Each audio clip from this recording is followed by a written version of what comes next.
Hi, and welcome back to my video. Today, a little bit about US and worldwide covers and stamps. Let's get started.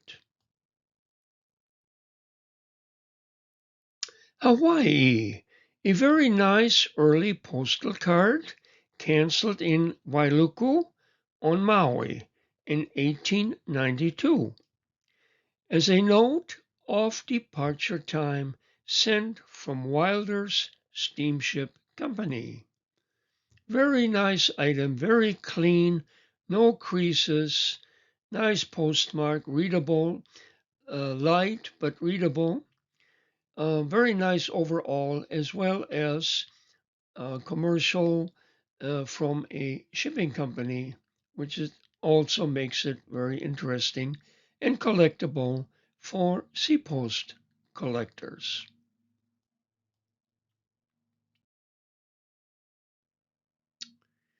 USA grilled stamps were used on various US stamps from 1867 to 1875 to prevent washing the cancel to reuse the stamp again. Here we have the so-called F-grill, measuring 9 by 13 millimeters, having 12 by 17 points. In the coming up examples, we can see where basically the F-grill in this case does come up with different point values. So there is some flexibility according to the specialized catalog.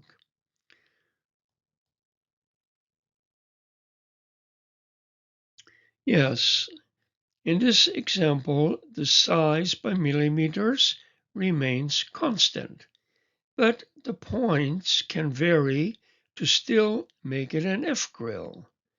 Other grills have similar criteria.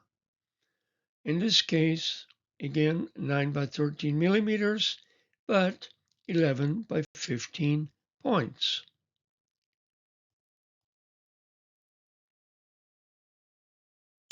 And yet another F grill. Also here, the size by millimeters remains constant, but the points vary to still make it an F grill. Confusing and eye straining, that's for sure. Yeah, this time the points are 12 by 15. Unfortunately, the stamp has damage here, a tear, and the corner messed up here.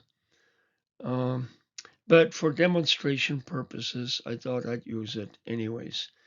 And yeah, the grills in most cases, or in many cases, are not so clearly distinct to, count them out once maybe and come up with a conclusion right away. At least for me, it took several attempts to come to these measurements on any of these stamps.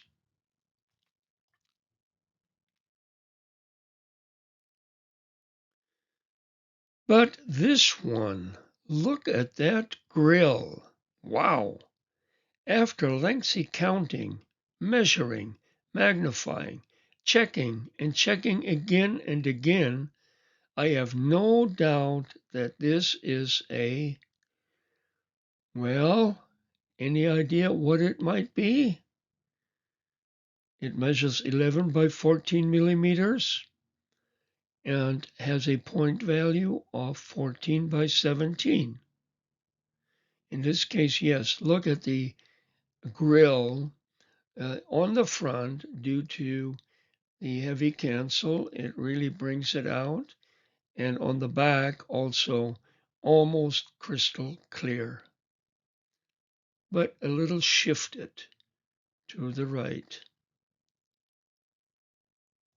And that is a little problem. Yes, it is a Z grill. Even with such clarity, it took a while to realize by little fragments of detail, partial points, that the grill and perforation influenced each other. A half-millimeter shift left would have made the perfect grill. But who would not be happy with this result? Yeah, the shift of the grill and being as pronounced as it is, it weakened some of the perforation, and that's why they look a little raggedy and are not all complete there. So, anyways, can't always have it perfect, right? Yes. I'm quite pleased with the findings on this particular stamp.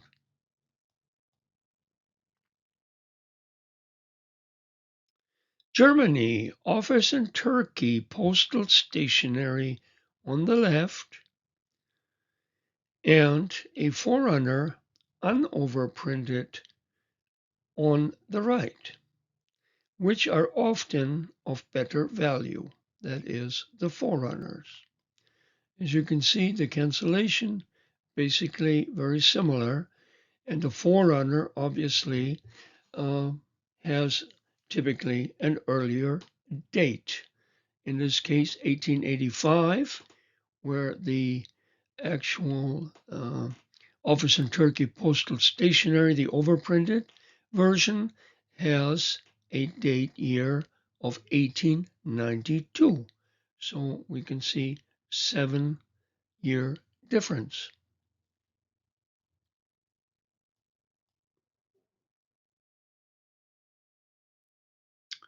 And Germany again. 1869 postal stationery. Unusual, better, but not necessarily unique. This is where the reply portion comes in. With a foreign cancel from Dutch Curacao back to Germany. Yes, items that have an attached reply portion, as we're also having in many other countries, including the US, the question part with the reply portion attached is mailed to the appropriate address in another country. And there, typically, they are separated, then postmarked in the other country and returned back to the place of origin, in this case, Germany. And this all happened in 1896.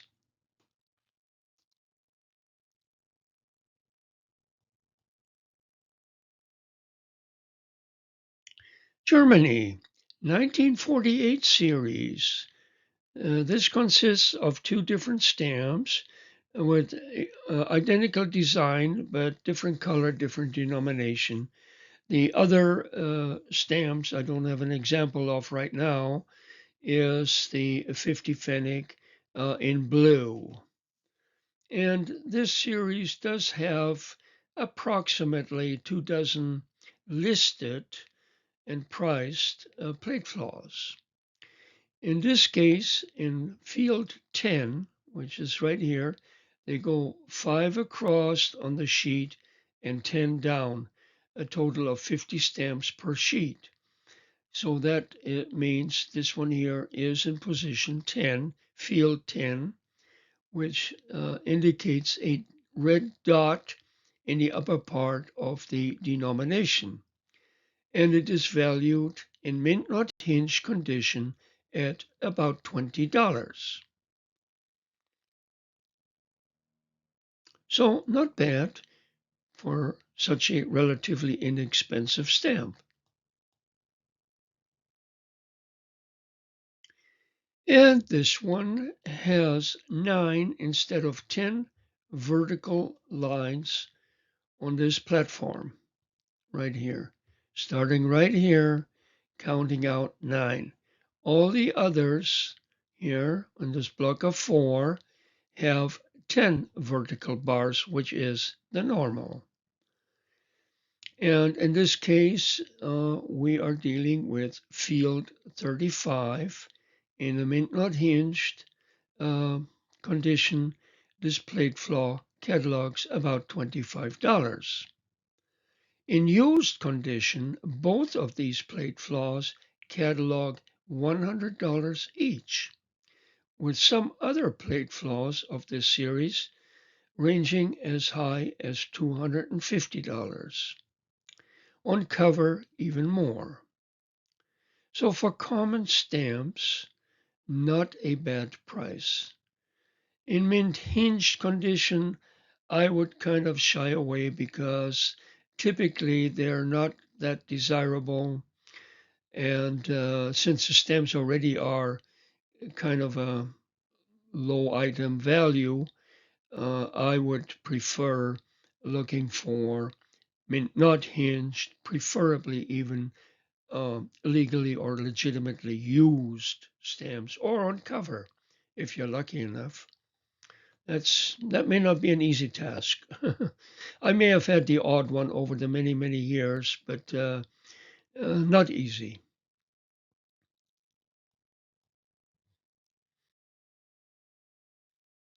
In USA, a nice cover from 1864, not rare, but a nice piece of postal history from the Civil War era.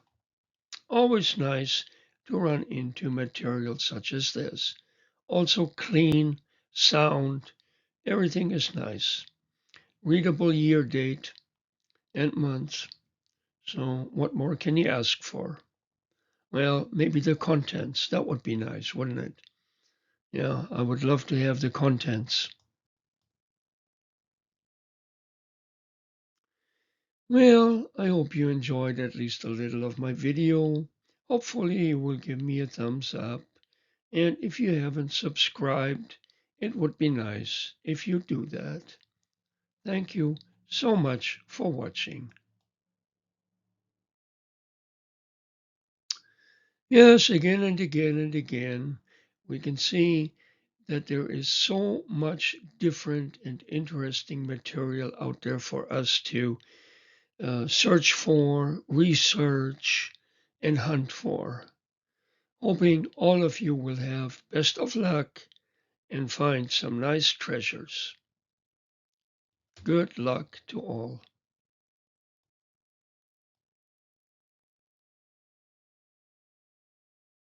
My channel, Stamp Space, My Fun Things.